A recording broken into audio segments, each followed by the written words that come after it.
It's not that there is another hegemon waiting in the wings to step in, because China is not going to be the next America. It's that there will be basically multipolar disorder. There will be vacuums. Power abhors a vacuum. Different actors will rush into it. So I would say Trump's foreign policy is not going well. Ed Luce, welcome back to the show. Preet, it's always a great pleasure. Or, as I like to call you behind your back, the Tocqueville of the UK. What do you think of that? I like that. That's a compliment. It's for sure a compliment. They're the best Frenchmen ever. And, amidst stiff competition, there are lots of great French people. Well, I say that because isn't your title Chief U.S. Commentator? It is. Which is basically the Tocqueville seat at the Financial Times. It kind of is. I can sort of pick and choose. I mean, I wake up every morning and think, am I actually being paid to do this? Because it's such a fascinating, pleasurable existence. Now, of course, I do need to pay bills, so I'm glad I'm being paid. But yeah, no, you recovered from that quickly because that was a bad labor position that you just staked out for yourself. Give up all negotiating advantage. So I want to talk about your book about Zbigniew Brzezinski and what it means for today, the lessons you learned in your research and reporting for that book. But before we get to that, there's a lot of other stuff to talk about that's going on in the contemporary world, such as it is. And so I thought I'd start with a very basic, broad, and maybe difficult question. As the chief U.S. commentator, how do you think the U.S. is doing in the world at this moment? I'd love to soften my answer and say it's all fine. It's doing very badly in the world. I mean, the world is conscious of the fact that America is dismantling the system it created. Remember that term that Dean Acheson, who was Harry S. Truman's Secretary of State, used, that he was present at the creation. He meant the creation of the United Nations, of the World Bank, of the IMF, of NATO, of all the sort of things we later came to call the rules-based order. And we're, of course, all aware that often those rules were flouted, but there were still rules. We're now having the really odd spectacle, by we, I mean the rest of the world, regardless of where you're from, of watching the hegemon repudiate its hegemony. And what does that leave? It's not that there is another hegemon waiting in the wings to step in, because China is not going to be the next America. It's that there will be basically multipolar disorder. There will be vacuums. Power abhors a vacuum. Different actors will rush into it. So I would say Trump's foreign policy is not going well. So can we take a step back and address the question of why it would be that the best world order would contain a single dominant power, a single hegemon? We don't think that way when we make up the sort of ordered society of the United States. We have the balance of power, separation of powers. We have checks and balances. Why doesn't that same principle apply to the world, or does it? It hasn't historically. I mean, to some degree, under Britain, there was a Pax Britannica, and it wasn't because Britain could brutally sort of enforce itself on all the other Western powers. Of course, it did on large parts of the global South. But because it could have some cooperation from friends, partners, and allies, and America has took that to a new level. It's first among equals. It's certainly the biggest and the most powerful, but its power, a lot of its power derives from having alliances, from having, dozens and dozens of countries that work in concert with it and to some extent shape those decisions too. So it's not a dictatorship. Maybe hegemony, hegemony is a Marxist word. It was coined by the Italian. Stop Gramsci. Using it. So, it's a very specific term.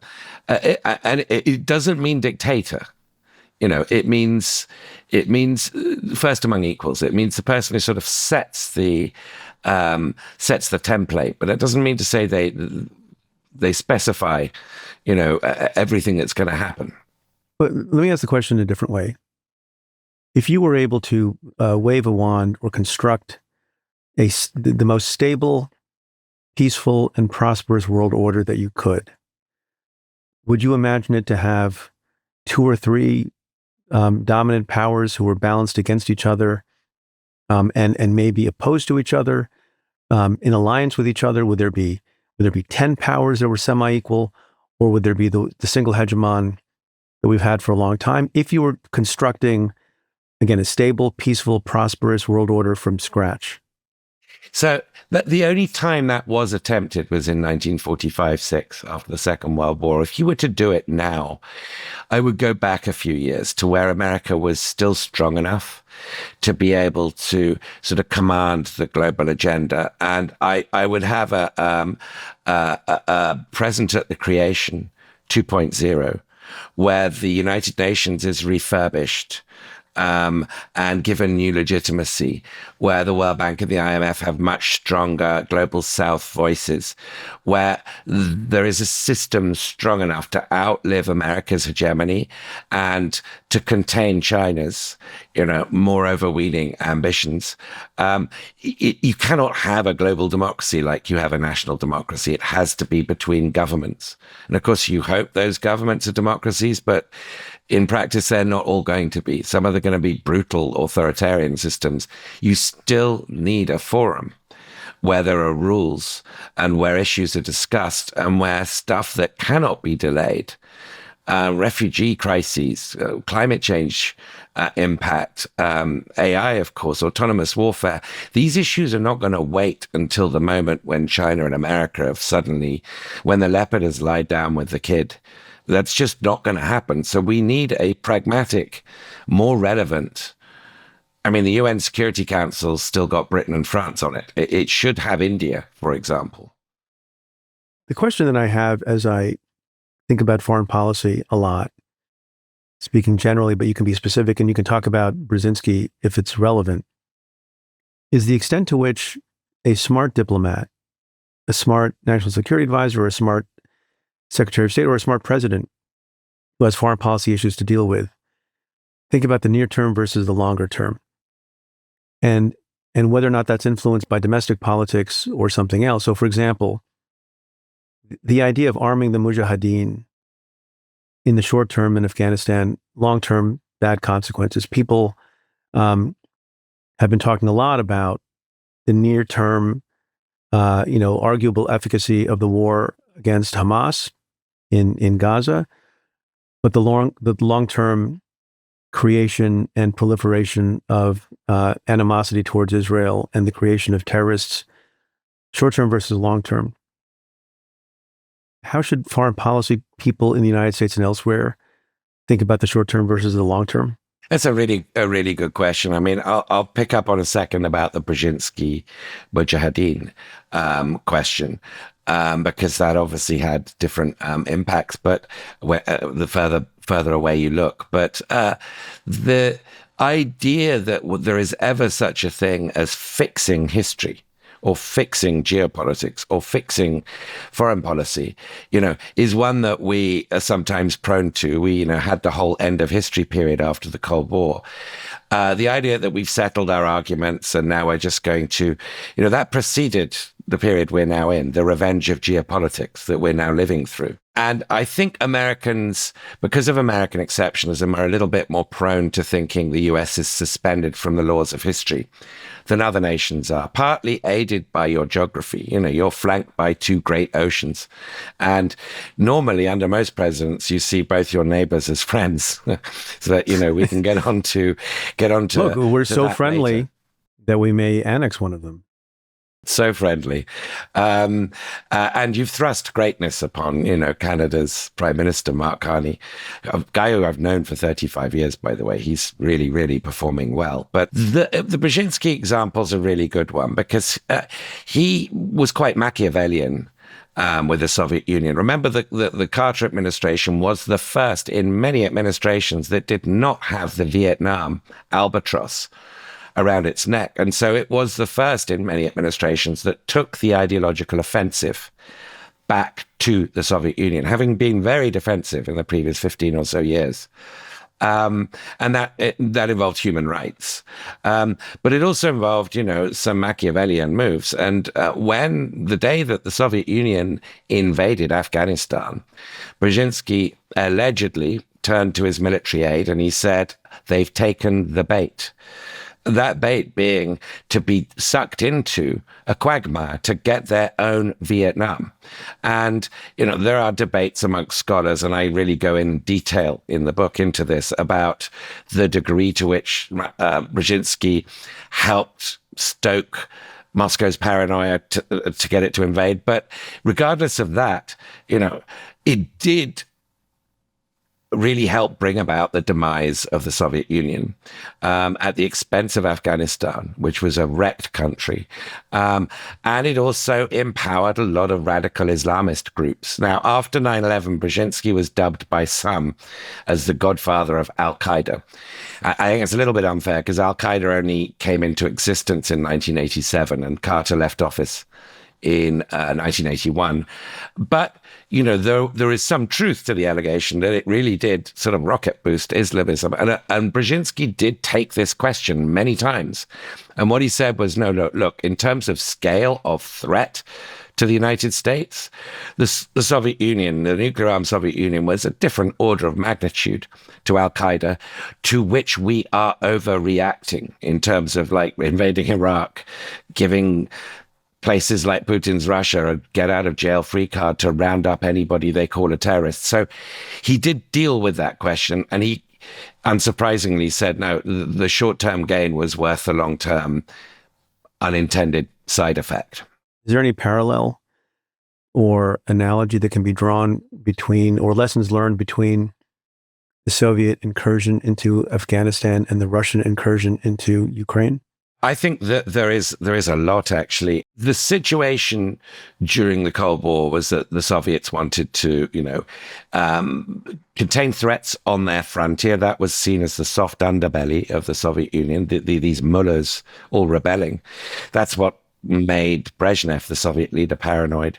But also to export the revolution. That was the Soviet Union's ideology. Vladimir Putin, when he said that the greatest geopolitical tragedy of the 20th century was the collapse of the Soviet Union, what he really meant was not the end of Marxism or Bolshevism. He meant the end of the Russian Empire. And he's been busy trying to reconstitute it.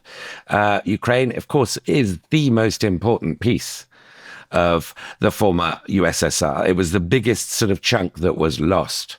And actually, this is something Brzezinski would say frequently. And he said in the immediate aftermath of the Cold War that Russia with Ukraine is a Eurasian empire. Russia without Ukraine is not. And Ukraine is the difference. And Putin knows that difference. So I think, yes, it could end up being Putin's Vietnam too, or Waterloo. It could end up being Putin's Waterloo. I'm less certain of that since Trump came to office than I would have been a year ago. I've always understood and was taught when I studied these things that democracy was good and the proliferation of democracies was good for stability in the world order. And you can talk separately about whether it's good for prosperity and for dignity and human rights and all that other stuff, but good for stability. Is that still true, given that and the reason for the increased stability arguably was you want continuity of approach, you want persistence of alliances, that sort of thing. But in democracy, you also have turnover. You don't have long regimes like the Ayatollah or Erdogan or whoever. There are term limits and politics changes. And so now you have the passing of the baton from Trump to Biden back to Trump. There's a little bit of whiplash that goes on. Does that say anything about whether or not the premise of democracy being good for world stability is right or wrong? It's a really good question, and it's important that we sort of understand, the degree to which the answer to it is going to shape our futures. Yeah, because America has had regime change. It's done by the ballot box, but this is regime change. But it's democratically legitimate regime change that may close off the possibility of future democratically legitimate elections. May or may not. That's another subject. But I think that the quest to export democracy has actually been an immensely destabilizing force in the 21st century. And the sort of blowback from that, the Iraq War, of course, being probably the prime example, but the blowback from that in some ways has given rise to Trumpism, to MAGA, to the rejection of, the forever wars. And again, I don't want to sort of count any chickens because the situation is volatile at the moment with Iran, but to allegedly reject forever wars and issue a sort of plea to Washington to pull back from global engagement. So there is some democratic legitimacy in all this, but the idea that exporting democracy is a good thing if it's at the barrel of the gun, rather than by way of example, and by way of others aspiring to be like you. I think that's a far better vector to spread the political values we think create a better world. And I do agree with Thomas Friedman's original view that generally democracies don't go to war with each other. It's just much less likely. And democracies are less likely to embark upon long-term wars because you get punished for doing so. People, for some reason, don't like their neighbors and cousins and brothers dying, and their taxpayer dollars going on weapons. Yeah. But here's what's peculiar about Trump. So put Iran aside for a moment, and maybe we'll talk for a minute about Iran and what Trump has been saying. But so this is a guy who campaigned on and seems to be against war and entanglements by the U.S., but he still is quite expansionist, right? Whether you're talking about, that's his instinct, that's his impulse, grandiosity, more square footage, right? Whether it's in his penthouse or the nation as a whole, and his aspirations for the annexation, which we joked about with respect to Canada and Greenland, I take them to be real. Is that an odd coupling of being sort of anti-war but pro-expansion? How else historically have countries expanded their acreage? I think he's opposed to fair wars, well, or even evenly matched wars. The way I think of Trump's sort of foreign policy, it is an extension of his biography. He thinks like a property developer, or put it this way, he sees the world as a jungle. And in the jungle, big predators eat small predators. Well, they certainly eat prey. They eat. And so if you look like an antelope and dress like an antelope, he's going to eat you. And Canada did have a lot of antelope-like qualities until recently, and it's becoming a bit more snarly. Those teeth seem to be acquiring some incisors and some edges. I don't think Trump ever wants he backs off. A colleague of mine coined the phrase of Trump with the bond markets, taco, Trump always chickens out. But Trump talks a big game. I remember when he talked about Rocket Man and North Korea and I've got a bigger nuclear button than you, or I will wipe Afghanistan off the face of the earth. I mean, he had really extravagant rhetoric, which I think is designed for the base. It makes him look strong. But when he sort of comes close to actual war, if there's any prospect of it being a sustained war, he backs down. He's taco, not just with bond markets. And I find that reassuring in some ways. But it's not for humanitarian reasons. It's because he's a classic bully. And bullies pick on weak people. They don't like people of the same size. So he's not only a taco, he's a soft taco. He's a soft taco. He's definitely a chicken taco. He's with very few fixins. And no Tabasco. What about this element of unpredictability as a methodology for engaging in international relations and protecting the homeland? I assume you would agree that complete predictability is not an asset in foreign relations, but continuity is. So I guess my question is, again, through the lens of Brzezinski or not, what's the right amount of unpredictability, or within what range can you help your country? And by country, I mean the United States. Yeah, so I suppose we think of Dr. Strangelove, which, is either Kissinger or Nixon, and, whichever was, Peter Sellers, I guess, was playing a Nixon kind of figure, but whichever it was, this is a classic movie, and worth rewatching many times. And if you're unpredictable, if you're Nixon and you want the Soviets or Chairman Mao, whoever it might be, to think you're just about capable of doing something crazy. It works because there's some form there. There's some credibility with a figure like that. With Trump, I think there's a really consistent pattern of not standing up to people his own size. Of backing off. And that just makes it less of a... And then what are you being unpredictable for? What's your larger game? What's your strategy? And I don't think Trump has a strategy. I mean, if you look at his declaration of economic war on the world since so-called Liberation Day, everybody, even in the least bad scenario, is going to be worse off, including Americans. We'll still be left, the UK did that deal. They're still left with a 10% tariff that wasn't there before. Everybody will be worse off, except the Trump family. There is personal enrichment with so many of these deals. Now, that is the method. It's. I suppose it's a strategy if you call continued self-enrichment a strategy. But it's not a foreign policy strategy. It's a personalization of a superpower. It's a merging of business with private with public interests. And of course, it's no accident, I guess, the first really serious deals he's had are with personalist monarchies like Saudi Arabia and United Arab Emirates. That's the real method to Trump. Always look for the money. So as we are speaking, I will break down the fourth wall for a moment. I have my television on in the background to cable television. And the Chiron says at this precise moment, Trump, quote, "Nobody knows what I'm going to do," end quote, on Iran. And what I take you to have been saying for the last 3 or 4 minutes is that Donald Trump is quite a predictable man, masquerading as an unpredictable one. And that seems to be encapsulated by the quote that I'm reading on my TV screen. Is that fair? I think that's very fair. The more alarmist and absolutist the rhetoric, that Iran's got to just climb down, otherwise I'm going to kill the Ayatollah, all this kind of stuff.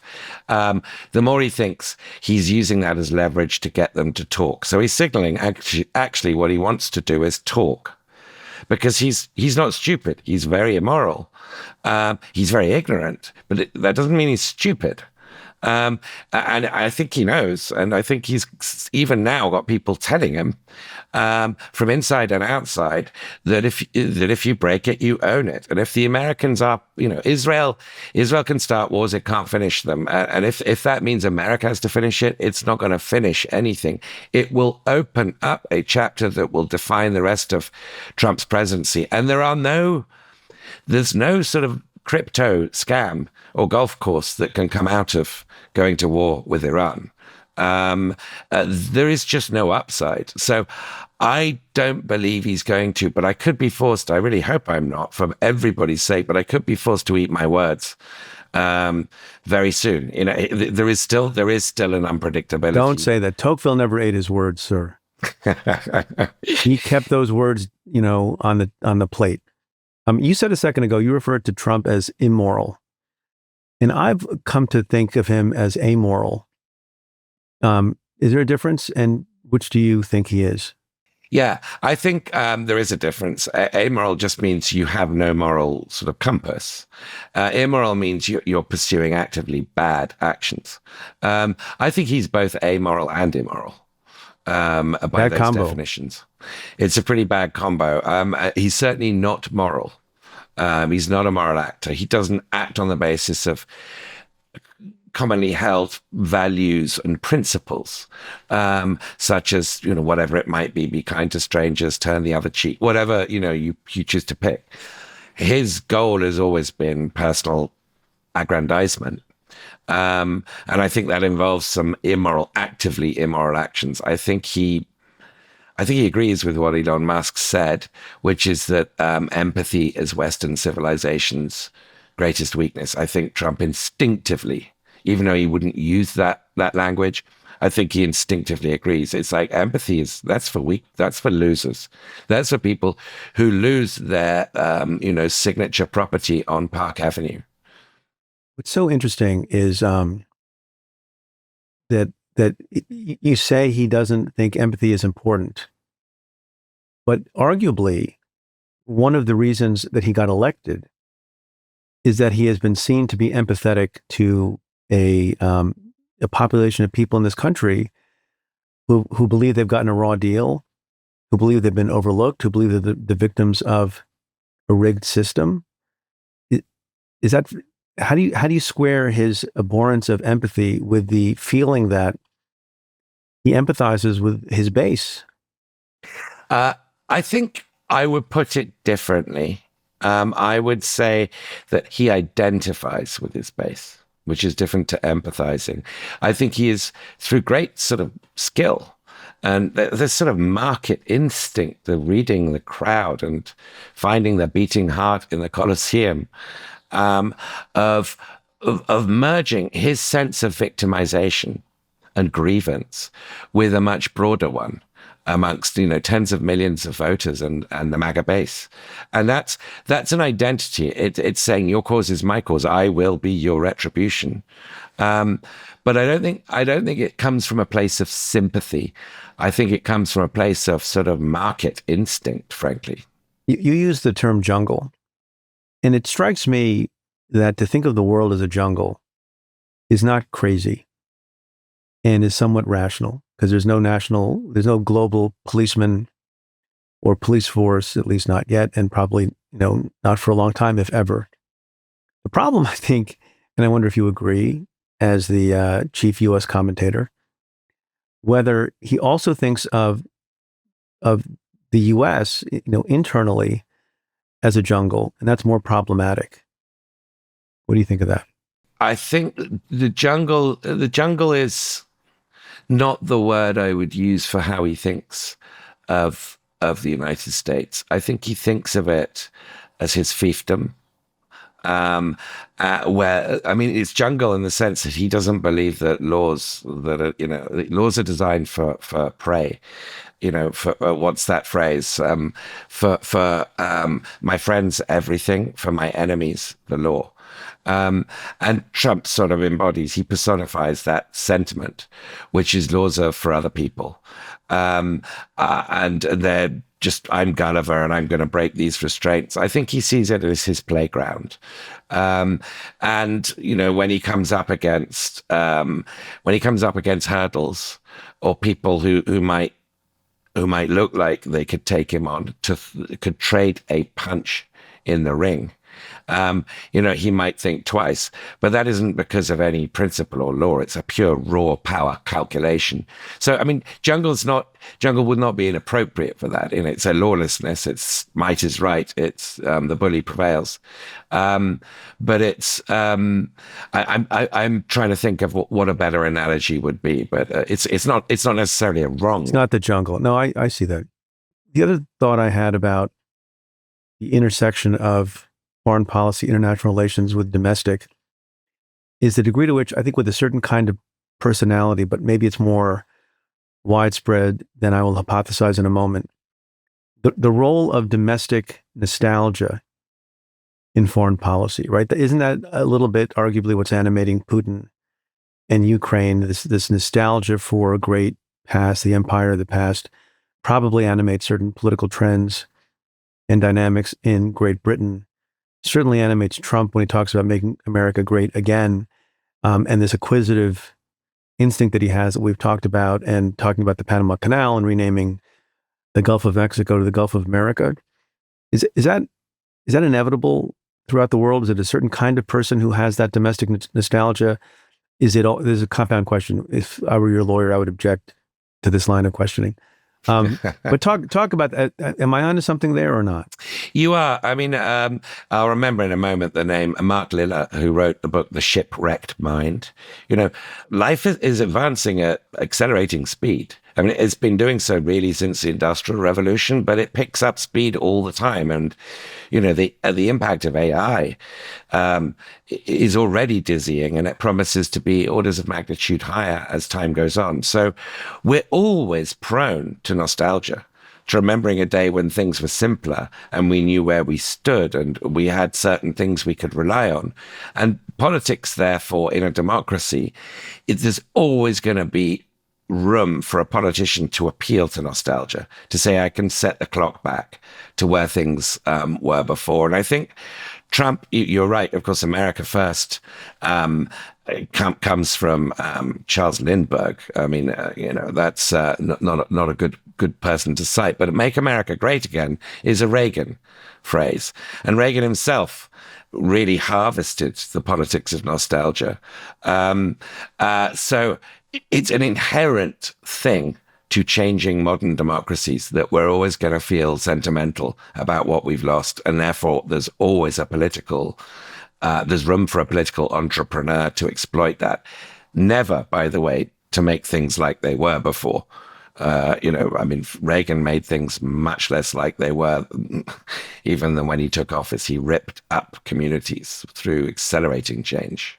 Look, Putin, if he's on a domestic nostalgia bender, is basically saying the price of going back, which can't happen for the reasons that you described and won't happen, is I'm going to take 1 million of your sons and send them to their graves.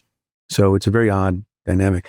Do you have any thoughts? And I want to talk about Brzezinski a bit more. Do you want to add your thoughts to those of everyone else with an opinion on Trump's birthday military parade? It's funny. It was also the day of the King's official birthday in London. So King Charles, has his official birthday parade, but these are kind of ceremonially dressed, with carriages, not with tanks. In a weird way, the parade that Trump had, and I know there's been a lot of commentary on the fact. And apparently that he resented the fact that they all looked pretty casual and weren't marching in goose step formation. He obviously had a Pyongyang tableau in his head, and what he got was like a pretty casual walk by. But if you were going to have symbols of modern warfare, it wouldn't be the tanks and the flyovers. He'd have had like 30,000 drones going past him. He would have just been swarmed by drones. It's a better show.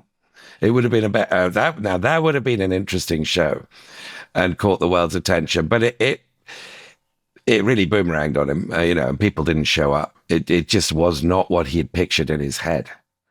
So imagine Mr. Brzezinski being here and being either the National Security Advisor or the Secretary of State or some other close advisor to the president. And let's assume the president was educable and persuadable.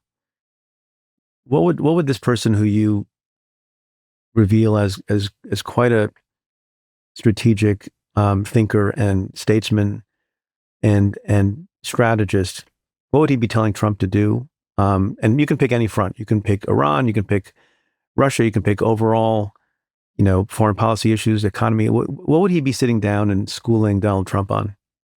So it's interesting. Although Brzezinski and Kissinger were these great frenemies, these great rivals, they would agree on this point. And it goes back to Sun Tzu, the Chinese thinker, The Art of War, or von Clausewitz, the great Prussian military strategist, and pretty much any other Kautilya from ancient Indian history, pretty much any other sort of advisor to princes throughout human history, which is always know your enemy and your friends. You need to be able to see the world from where they're sitting or from standing in their shoes. You need to understand them as well as they understand themselves. And that means a thirst for knowledge, mastery of their languages. Understanding them better helps you to produce the outcomes that you want, which is presumably not war, better. And so therefore, I think across all fronts, whether we're talking about, relations with Israel, the Iran-Israel situation, the Ukraine-Russia situation, Taiwan, the future of Taiwan, on all these questions, I think Brzezinski would be urging Trump to get independent sort of thinkers and minds with deep experience of the world. Hopefully, some of them would speak Chinese and some of them would speak Russian, like he did.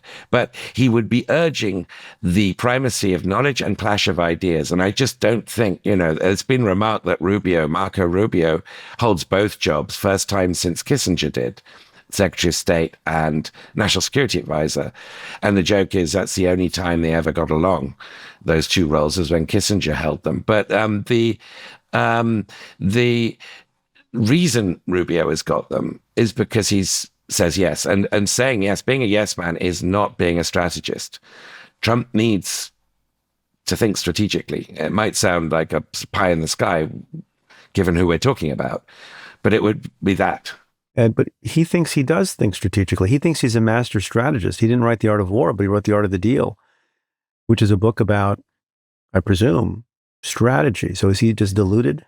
I think so. I mean, for example, let's take Russia, Ukraine. Trump offers to Russia everything it would get after a successful negotiation. You do not offer the inducements before the talks begin.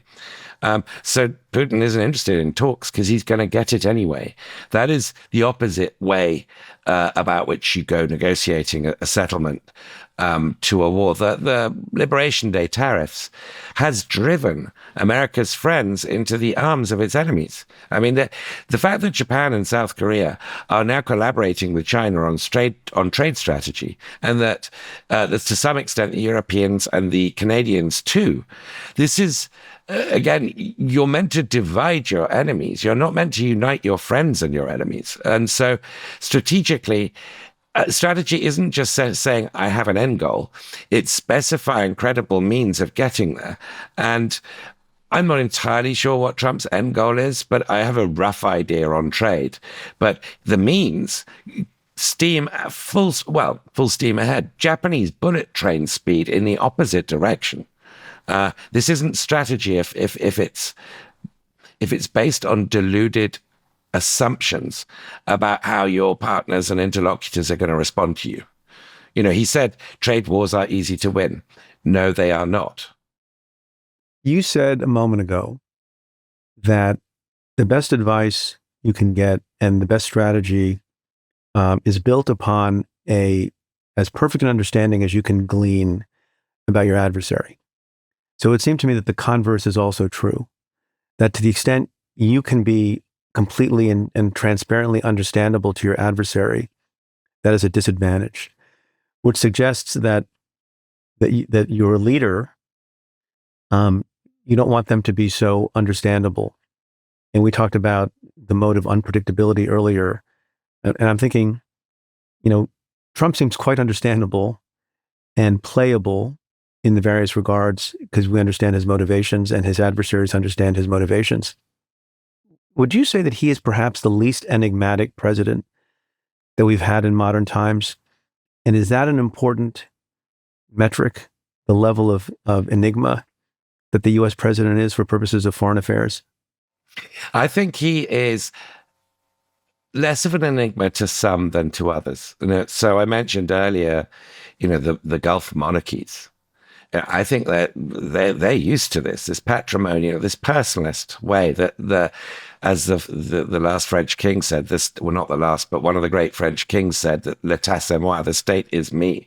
They get that because that's how it works there, which means they can talk turkey and do deals and funnel $2 billion of stablecoin transaction through the Trump family crypto vehicle, World Liberty Financial.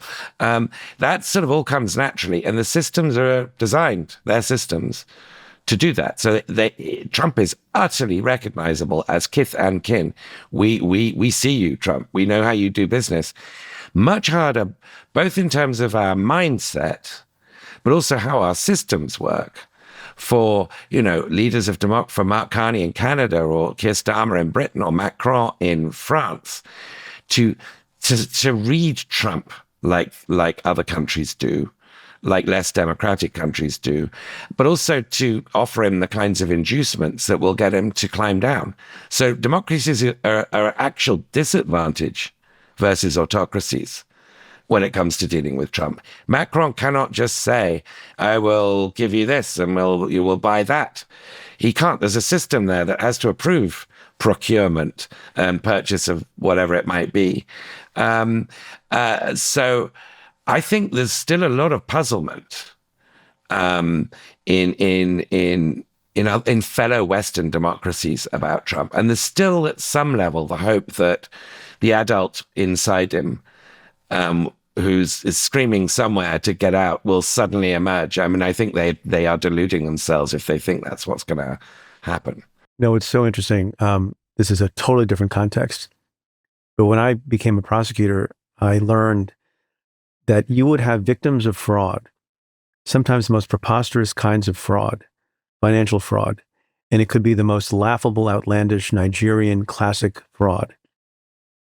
And you would begin to prepare them for trial as victim witnesses. And then my colleagues would discover, even after being ripped off, even after seeing their tormentors and the fraudsters indicted, charged, hauled into court, some part of them believed that maybe the money they spent to wash the cash that was given to the prince that they had never heard of was real, that hope never died. The gullible amongst us. I'm going to let you go on that note. Ed Luce, the book is called Zbig, although I guess today you'd be called Zbig. That would be Zbig would be his rap name, I think. Yeah, Zbig. The Life of Zbigniew Brzezinski, America's Great Power Prophet. Thank you, Ed Luce, and I should refer to you by the name I sometimes call you when we're offline, Eduardo Luce. Oh, yes, if only I'd been Italian. Thank you so much, Preet. Eduardo Luce, Chief U.S. Commentator, thank you so much for your time as always. Delight. Hey folks, be sure never to miss a show and hit that subscribe button now. I believe it's right there.